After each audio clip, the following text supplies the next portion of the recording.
नमस्कार, मैं हूं शरद द्विवेदी और आज का हमारा मुद्दा है दिग्गी के संग उमंग, कांग्रेस का नया रंग। तो दो ऐसे नेता जिनके बीच में एक चिर परिचित प्रतिद्वंद्विता और ये भी परंपरा से, यानी जमुना देवी जी मध्य प्रदेश की सीनियर कांग्रेस लीडर, दिवंगत पूर्व उप मुख्यमंत्री, और उनकी दिग्विजय सिंह जी के साथ बहुत ही सशक्त प्रतिद्वंद्विता मानी जाती है।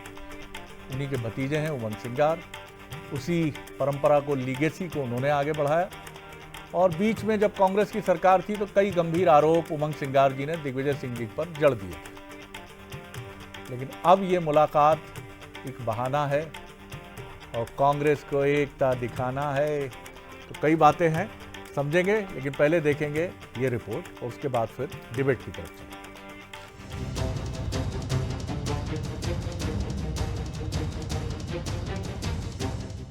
प्रदेश कांग्रेस में इन दिनों यूथ कांग्रेस के चुनाव जोरों पर हैं। दावेदार कई हैं, लेकिन लड़ाई अब दो धड़ों में बढ़ती दिख रही है। एक तरफ दिग्विजय सिंह और जीतू पटवारी के समर्थन से अभिषेक परमार का नाम आगे बढ़ रहा है, वहीं दूसरी तरफ उमंग सिंगार अपने करीबी विधायक साथी के बेटे यश घनघोरिया को यूथ कांग्रेस का प्रदेश अध्यक्ष बनवाना चाहते हैं। ऐसे में सिंगार को अब दिग्विजय सिंह का साथ चाहिए। शायद यही वजह रही कि वो राजा के दरवाजे तक जा पहुंचे। ये मुलाकात ऐसे समय हुई है जब मध्य प्रदेश कांग्रेस में संगठन सृजन अभियान भी चल रहा है। कई जिलों में नए जिलाध्यक्ष बनाए जाने हैं। ऐसे वक्त में उमंग सिंगार और दिग्विजय सिंह का एक साथ बैठना केवल सौजन्य भेंट नहीं हो सकती। पार्टी इसे एकजुटता का संदेश बता रही है। तो जितने भी यंग लीडर्स हैं, चाहे वो जीतू पटवारी हो चाहे उमंग सिंगार जी, समय समय पर जाते हैं और मध्य प्रदेश की राजनीतिक स्थिति और 28 में हम लोग चुनाव कैसे जीते और कांग्रेस का मुख्यमंत्री बने, इस पे विचार होता है। और क्योंकि यूथ कांग्रेस और कांग्रेस के अंदर भी जिला अध्यक्षों के लिए रायशुमारी हो रही, तो नेचुरली जब दो लीडर मिलेंगे तो इन बातों पे भी जो सकारात्मक चर्चा है वो होगी, तो वो हुई होगी। राजनीति में कुछ भी स्थायी नहीं होता। कब दोस्त दुश्मन बन जाए और दुश्मन दोस्त पता नहीं चलता। ये दोनों नेता भी कभी एक दूसरे के खिलाफ खुलकर बोलते थे और अब ये मुलाकात, बीजेपी इस मुलाकात को लेकर सवाल उठा रही है। बीजेपी इसे पीसीसी चीफ जीतू पटवारी के खिलाफ रणनीति बताने में जुटी है। देखिए, यूं तो ये मुलाकात सिर्फ एक बहाना है। असली मकसद तो जीतू पटवारी को निशाना बनाना है। तो जीतू पटवारी के नेतृत्व में जिस तरह से वे निरंतर जब से पदभार ग्रहण किए हैं, सिर्फ और सिर्फ एक काम कर रहे हैं, अपने दूसरे समकक्ष और वरिष्ठ नेताओं को निशाना बनाना, उनके गुट को ठिकाने लगाना। ऐसे में इन दोनों का मिलना यह बताता है कि अब लोग एकजुट हो रहे हैं। उनके नेतृत्वहीनता पर और जो पार्टी उनके नेतृत्व में रसातल पे जा रही है, अब उस पर सब मिलकर वार करेंगे, ऐसा लगता है। फिलहाल कांग्रेस में नए समीकरण बनते दिख रहे हैं। उमंग सिंगार राहुल गांधी की पसंद माने जाते हैं, तो दिग्विजय सिंह पार्टी के सबसे वरिष्ठ नेता। विधानसभा का मानसून सत्र भी अगले महीने 28 जुलाई से शुरू होना है। उससे पहले संगठन की ये गर्माहट कांग्रेस के अंदर नए सियासी समीकरण का संकेत दे रही है। तो सियासी फिजाओं में ये सवाल भी गूंज रहा है कि मुलाकात हुई, क्या बात हुई, क्योंकि दोनों नेता इसको लेकर अभी तक कुछ नहीं बोले हैं। राजनीति में ये पहला मौका नहीं है जब जानी दुश्मन भी, ये लोग तो उस स्तर पर नहीं थे दोनों नेता, लेकिन जानी दुश्मन समझे जाने वाले लोग भी एक साथ आ जाते हैं। और तरह तरह की उक्तियां हैं, कहीं चाणक्य संहिता है तो कहीं और व्यवहारिकता संहिता है, और ये सब कहती हैं कि नहीं भैया, जब भी समय हो, और ख़ासतौर से पॉलिटिक्स में, तो ये चीज़ को ना कोई स्थायी शत्रु है ना कोई स्थायी मित्र है।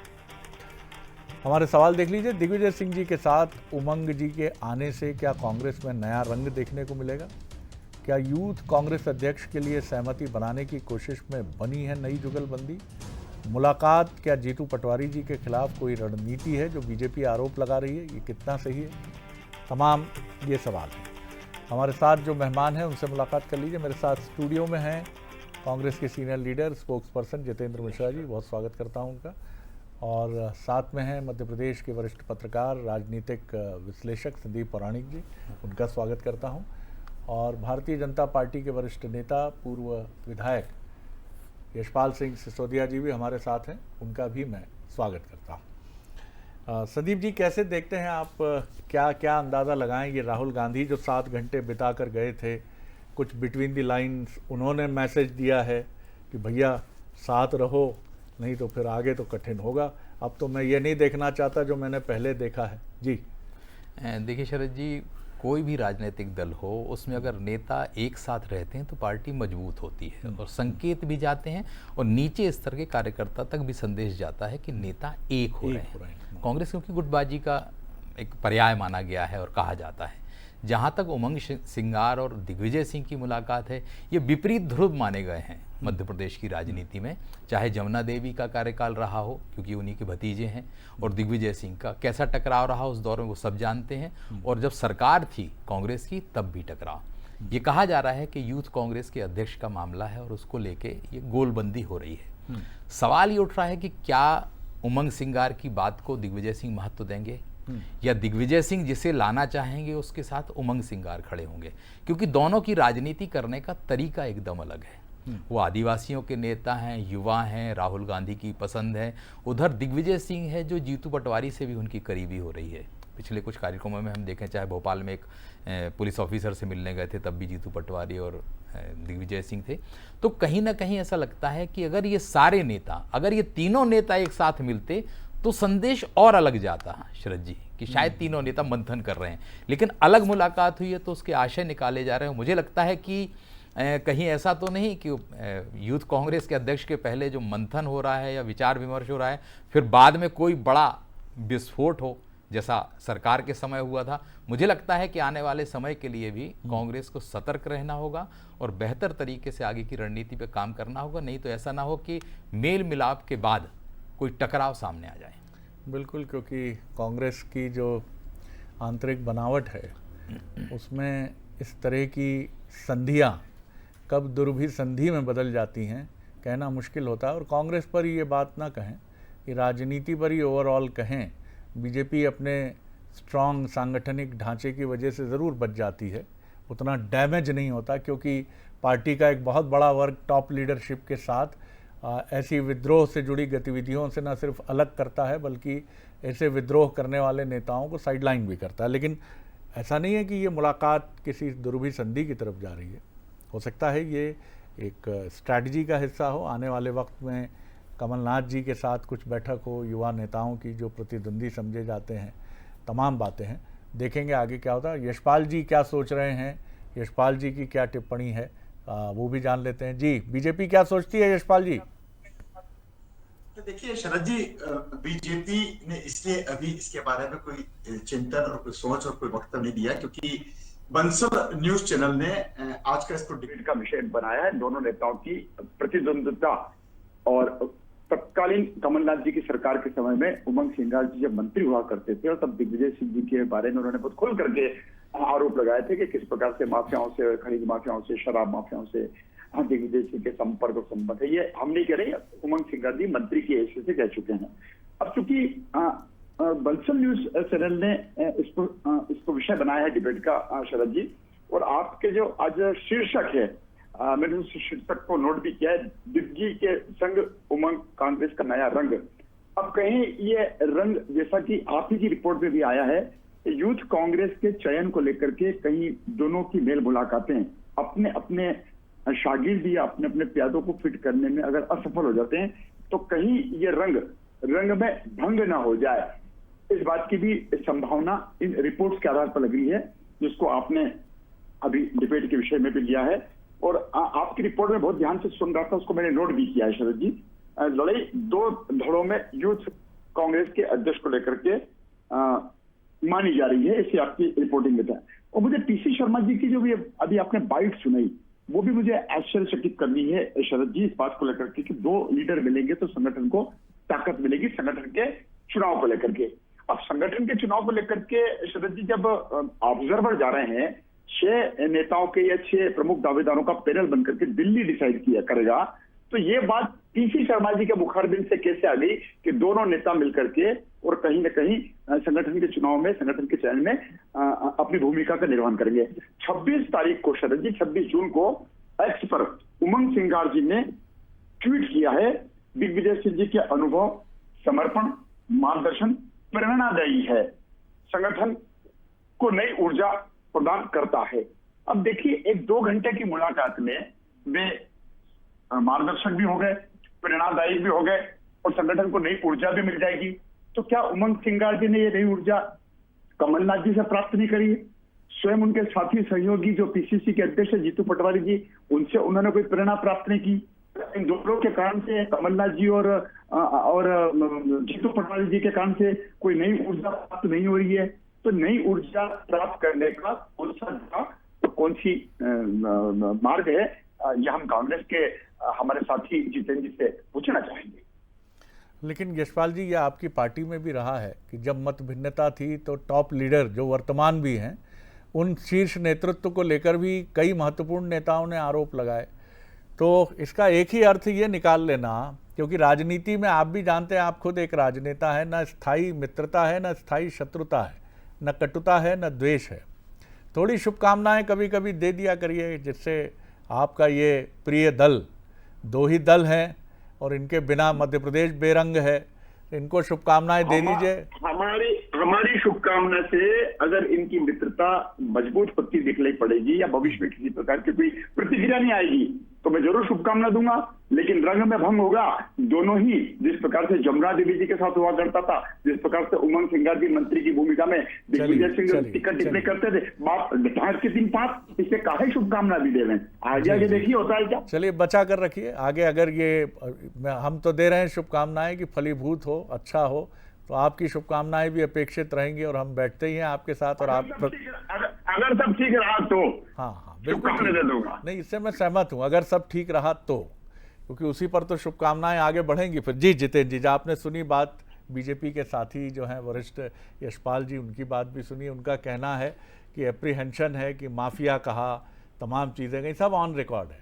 राजनीति में ऐसा होता भी है, ऐसा नहीं कि ये सिर्फ कांग्रेस की बात है। लेकिन अब मित्रता की तरफ बढ़ रहे हैं। जी शरद जी, ये एक सौजन्य मुलाकात थी।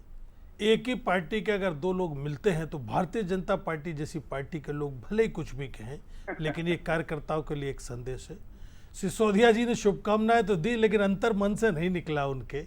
निश्चित तौर पर हम भी शुभकामनाएं देते हैं। अभी न्यायाधीश की तरह सुरक्षित रखी है उन्होंने सुरक्षित रखी है अपनी शुभकामनाएं। शरद जी, संगठन को लेकर के मुलाकात हुई, निश्चित तौर पर जिलाध्यक्ष को लेकर चर्चा हुई। सिसोदिया जी को शायद इस प्रक्रिया की जानकारी नहीं है कि कैसे पैनल बनना है और क्या डिसाइड होना है, इसलिए वो टिप्पणी कर गए। अगर वो गंभीरता से उसकी जानकारी लेंगे तो समझ में आ जाएगा कि नेताओं का मेल मिलाप भी जरूरी है। जिलाध्यक्षों के चुनाव को लेकर के युवक कांग्रेस का चुनाव होने जा रहा है, इसमें भी बहुत बड़ी एक पार्टिसिपेशन होता है सभी लोगों का, उसको लेकर मुलाकात थी। और अब भारतीय जनता पार्टी के लोग जो पुरानी बातें याद कर रहे हैं, तो उसको लेकर उमंग जी ने भी साफ कहा है कि हमको वो कांग्रेस के विधायक गलत दस्तावेज प्रस्तुत करके बरगलाने का काम किया था उस मामले में, जो अब भारतीय जनता पार्टी में चले गए, ये उन्होंने स्पष्ट कर दिया। अब सवाल ये है कि उमंग सिंघार जी, दिग्विजय सिंह, अब कह रहे कमलनाथ से दूसरे लोग। देखिए, उमंग सिंघार जी की कमलनाथ से भी मुलाकात हुई है, जीतू पटवारी जी की भी हुई है। अब भारतीय जनता पार्टी जो बात करती थी कि मार्गदर्शक में डाल दिया, किनारे कर दिया, हाशिए पर ला दिया, अब आपकी समझ में आया कि कोई हाशिए पे नहीं गया। युवा जोश और अनुभव को साथ लेकर के पार्टी बढ़ रही है, यही तो संगठन। जी, एक छोटा सा प्रश्न है कि राहुल गांधी जी के दौरे के बाद ही ये युवा जोश और बुजुर्ग होश, ये दोनों आपस में क्यों मिले? शरद जी, क्या राहुल गांधी जी का कोई बिटवीन द लाइन कोई मैसेज था? शरद जी, संगठन के आंतरिक रूप से बहुत कुछ परिवर्तन होता रहता है, बहुत सारी रणनीतियां बनती रहती हैं। आपको मैं बताऊं कि कांग्रेस में राहुल जी के मार्गदर्शन में एक प्रयोग किया मध्य प्रदेश में, उपचुनाव 3 हुए, उनमें पहला प्रयोग यह था कि छिंदवाड़ा का जो चुनाव हो रहा है उसमें ये सारे लोग एक, भाई हम अगर पिछड़े हैं तो निश्चित तौर पर कुछ कमियां हमारी रही होंगी, उनको सुधारने का निश्चय किया गया। और छिंदवाड़ा का जो अमरवाड़ा उपचुनाव है उसमें उसी एकजुटता के साथ जो आपने अभी उमंग सिंघार और दिग्विजय सिंह जी के बीच में देखी, कमलनाथ जीतू पटवारी के बीच में देखी, सारे के सारे लोगों ने एक होकर के अमरवाड़ा का चुनाव लड़ा। कहीं कोई गुटबाजी, कहीं कोई फिरकेबाजी नहीं मिली। उसका परिणाम ये हुआ कि 20 राउंड तक कांग्रेस चुनाव जीती, 21वें राउंड में टेबल पे हारी। यह यशपाल जी को भी मालूम है। दूसरा चुनाव आया बुधनी का, वो जो राहुल जी ने मार्गदर्शन दिया था, उसी मार्गदर्शन पर मिल करके हमने चुनाव लड़ा और 1.5 लाख की जीत बुधनी की 13,000 में सिमट गई। ये आज ये राहुल जी के दौरे के बाद नहीं हो रहा है, ये लगातार हम दिल्ली के संपर्क में, लगातार हम अपनी कमियों को दूर कर रहे हैं। इसके बाद आया विजयपुर का चुनाव। शरद जी, आप ये देखेंगे कि सारी भारतीय जनता पार्टी की सरकार चुनाव लड़ती रही, सारे संसाधन झोंक दिए, इसके बाद पराजित होना पड़ा कि नहीं होना पड़ा? क्यों? क्योंकि कांग्रेस के कार्यकर्ता ने एकजुट होने की बात की थी और एकजुटता के साथ चुनाव लड़ा, परिणाम तीनों के तीनों आपके सामने रखे। तो ये तो मतलब आप ये तो मान रहे हैं कि एकजुटता के लिए युवा जोश और बुजुर्ग होश का मिलना बहुत जरूरी है, साथ चलना जरूरी है। निश्चित तौर पर शरद जी, आज भारतीय जनता पार्टी के चरित्र में और हमारे चरित्र में यही तो अंतर है कि आपको टकराहट भी दिखती है और जब हम एकजुटता का प्रदर्शन करते हैं तो परिणाम भी आपके सामने आ जाते हैं। हमारे पास कोई मार्गदर्शक मंडल नहीं है कि मार्गदर्शक मंडल में डाल दिया। यहाँ जिंदा जब तक व्यक्ति सक्रिय होता है, जब तक कांग्रेस का समर्पित कार्यकर्ता होता है, चाहे कितना भी बड़ा नेता हो, चाहे छोटे से छोटा कार्यकर्ता हो, और उसी संगठन सृजन को लेकर, शरद जी अंतर कितना है? 2 करोड़ वोट कांग्रेस लेती है, 4% का मध्य प्रदेश में खेल है। अगर हम एकजुटता से चुनाव लड़ेंगे तो परिणाम सामने जी जी, ये तो वक्त बताएगा। शुभकामनाएं आपको भी हैं, भारतीय जनता पार्टी को भी हैं। लेकिन आपके यहाँ ये सही है कि आपके यहाँ मार्गदर्शक मंडल जैसी व्यवस्था तो नहीं, बल्कि आपके यहाँ बुजुर्गों के लिए भी सक्रिय मंडल है। निश्चित तौर पर है। और सिद्धारमैया जी के लिए है कर्नाटक में। जी जी बिल्कुल। मध्य प्रदेश अरे खड़गे जी को देखिए, खड़गे जी को देखिए, राष्ट्रीय अध्यक्ष हैं। कमलनाथ जी मध्य प्रदेश में मुख्यमंत्री बने। तो ये सक्रिय मंडल जो है, संदीप जी, इसी पर मैं सवाल लेकर आपकी तरफ आ रहा हूँ कि ये सक्रिय मंडल क्या अब दूसरे कि अब इन नेताओं को धीरे से कमंडल भी थमाया जा रहा है क्या, कि अब कमंडल लीजिए, आशीर्वाद दीजिए, बाबा जी अब आप योगी बनकर युवाओं का पथ प्रदर्शन करिए, अब कमान संभालनी है जीतू पटवारी को, उमंग सिंगार जी को। आपका सुनहरा समय जो है वो रहेगा, ये बच्चे आगे बढ़ेंगे तो आपका भी इकबाल बुलंद रहेगा। शरद जी, राहुल गांधी के भाषण को हमें याद करना पड़ेगा। उन्होंने 3 तरह के घोड़े बता दिए थे, शादी, बारात, अरे झगड़ा। बड़ी महत्वपूर्ण बात पकड़ी आपने। हाँ, तो सही बात। 3 घोड़े उनने बता दिए थे। एक चीज वो स्पष्ट है, उसमें तस्वीर साफ दिख रही है। जो समझे उसको, उसके लिए इशारा बहुत है। और मैं बुजुर्ग नेताओं की सक्रियता को इसी से जोड़ के देखता हूँ। एक चीज। दूसरा, उन्होंने ये कहा था कि बहुत से नेता ऐसे हैं। मैं आपको थोड़ा बिटवीन द लाइन इंटरप्रिटेट करूं तो ये कहें कि जैसे ताऊ जी और वो साफा लगा के बहुत सुंदर बारात में हम आगे रखते हैं उनको कि ये लखनऊ वाले हैं, ये जो हैं ये रायबरेली से हैं और ये पटना से आए हैं, और देखिए और वो कड़ियल मूछों के साथ, हाँ बेटा सब बढ़िया, आशीर्वाद आशीर्वाद, दूल्हा बहुत बढ़िया। कुछ उसी तरह का मामला वो उसी तरह का मामला हो गया। एक चीज तो दूल्हे वाली हो गई। दूसरी बात राहुल गांधी ने बयानों को लेके कही थी। तो इसको अगर राजनीतिक तौर पर देखें तो मध्य प्रदेश की राजनीति में बयान किसके रहते हैं? तो मुझे ये लगता है कि ठीक है, युवा जोश और बुजुर्गों का होश, तमाम बात हो सकती है, लेकिन मुझे ये लगता है कि जिन नेताओं को किनारे करने की तैयारी है पार्टी के अंदर, जितेंद्र हो सकता है ना माने और कांग्रेस ना माने, तो अब उन नेताओं की सक्रियता आपको आगे आने वाले समय में बहुत दिखेगी। शरद जी, दिग्विजय सिंह का मध्य प्रदेश के गांव-गांव तक नेटवर्क है, इसे कोई नहीं नकार सकता। लेकिन मैं आपका एक विजुअल की तरफ ध्यान खींचूंगा, ये जो चल रहा है जिसमें दिग्विजय सिंह जी का हाथ खींचकर उमंग सिंगार जी शायद जहां दिग्विजय सिंह जी ले जा रहे हैं उनको, वहां वो जाना नहीं चाहते हैं और उनका हाथ पकड़ के देखिएगा, ये हाथ पकड़कर दिग्विजय सिंह जी का रोकना चाहेंगे बस राजा साहब। और दिग्विजय सिंह का जोश देखिए कि वो युवाओं के लिए भी चुनौती है, देखिएगा फिर ये इन्होंने अब कहा कि राजा साहब रहने दीजिए, अरे साहब खींच लिया उन्होंने तो कहा आइए, और उमंग सिंगार जी खींचते। अभी भी जितेंद्र जी मानना पड़ेगा आपके यहाँ कि जो बुजुर्ग जो होश है वो युवा जोश को भी खींच लेता। जी संदीप, बिल्कुल सही बात कर रहे हैं। देखिए, दिग्विजय सिंह जी की चाहे मतलब राजनीतिक ताकत की मैं बात कर रहा हूं शरद जी। हाँ। दिग्विजय सिंह की राजनीतिक ताकत को कोई नहीं नकार सकता मध्य प्रदेश की राजनीति में, लेकिन कांग्रेस के अंदर जो चल रहा है वो ये संकेत भी दे रहा है कि अब वो पूरी तरह युवाओं पर फोकस कर रहे हैं।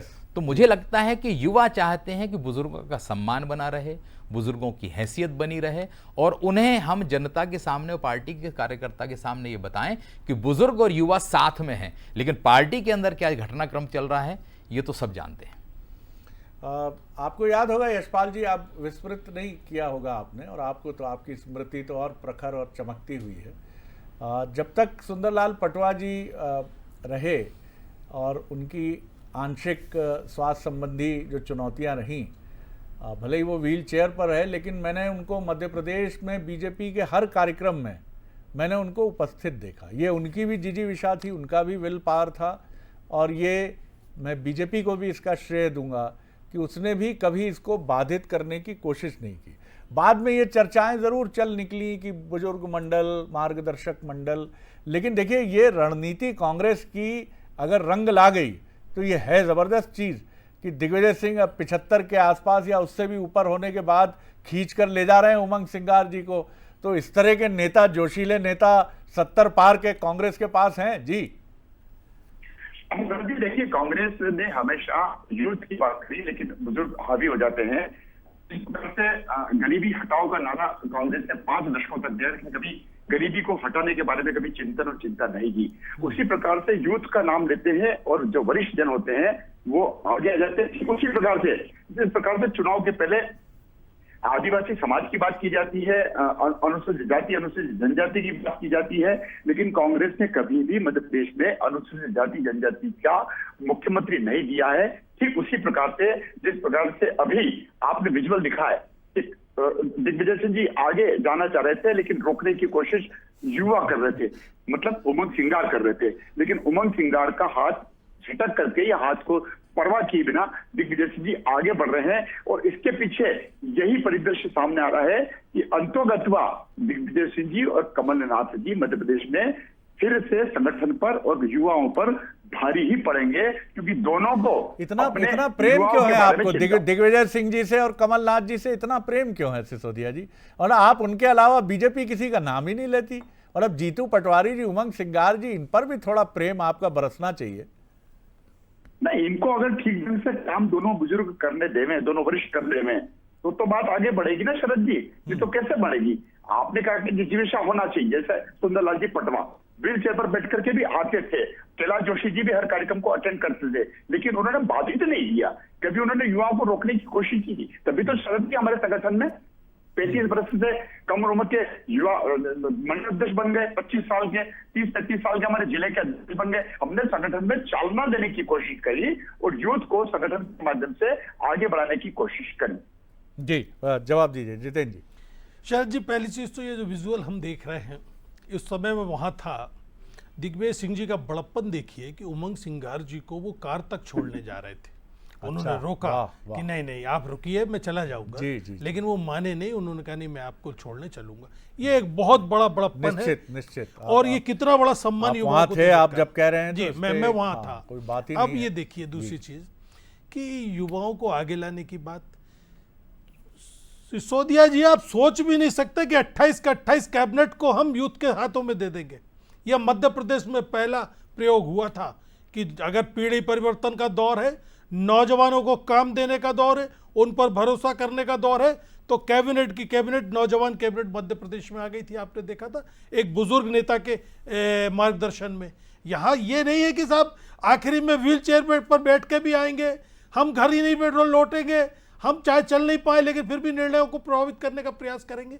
ये भारतीय जनता पार्टी का चरित्र हो सकता है। सिसोदिया जी, कांग्रेस में आपने देखा 2 नौजवान लीडर अपोजिशन और प्रदेश अध्यक्ष दोनों युवाओं को दे दी। सेकंड लीडरशिप लाने का संकल्प जो है, कब तक पीछे रखेंगे आप? उनको आगे आना पड़ेगा। और देखा आपने हाईकमान ने क्या निर्णय लिया कि दोनों के दोनों, चाहे लीडर अपोजिशन हो चाहे प्रदेश अध्यक्ष हो, यूथ के हाथ में बागडोर दे दी। और आज जो आप ये देख रहे हैं, संगठन सृजन कितनी ताकत से युवा जोड़ने का काम कर रहा है। ये 4% का अंतर है सिसोदिया जी, मात्र 4% में खेल हो जाएगा। और कांग्रेस में जो संगठन सृजन है, ये आप देखेंगे कि इसके परिणाम बेहतर आने जा रहे हैं। संदीप जी, मुझे याद है जब प्रभात झा जी प्रदेश अध्यक्ष होते थे तो उन्होंने एक मुहिम चलाई थी कि पार्टी के जो वरिष्ठ नेता हैं, जो जनसंघ के समय से 1980 में बीजेपी, जब जनसंघ बीजेपी बना तब से वो पार्टी के साथ हैं, खड़े हैं, चट्टानी, उनके घर गए, उनका हालचाल पूछा, आप कैसे हैं। वीडी शर्मा जी ने भी इस प्रक्रिया को आगे बढ़ाया। अभी भी आप देखें बीजेपी में तो उमा भारती जी हैं। मैं नहीं कहूँगा कि उनके मन में कोई नाराज़गी का भाव है, लेकिन वो भोपाल में, मध्य प्रदेश की राजधानी में रहती हैं। जाना ही चाहिए, मिलना ही चाहिए।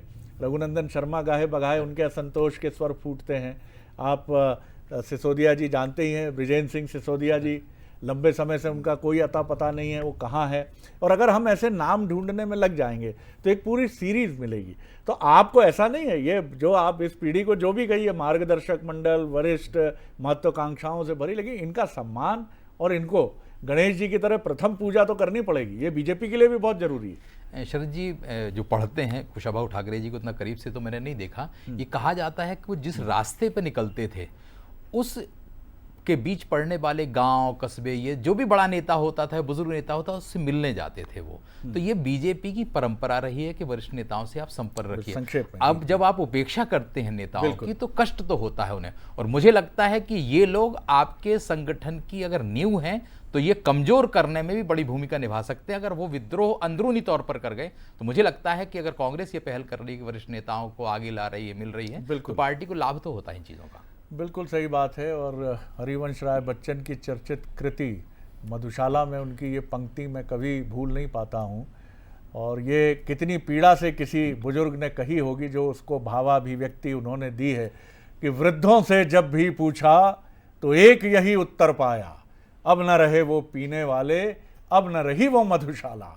अगर कोई भी बुजुर्ग व्यक्ति कांग्रेस का हो, बीजेपी का हो, और वो कह दे अब न रही कांग्रेस वैसी, अब न रही बीजेपी वैसी, तो ये बहुत बड़ा मैसेज जाता है और दिल टूटता है जब बुजुर्गों का।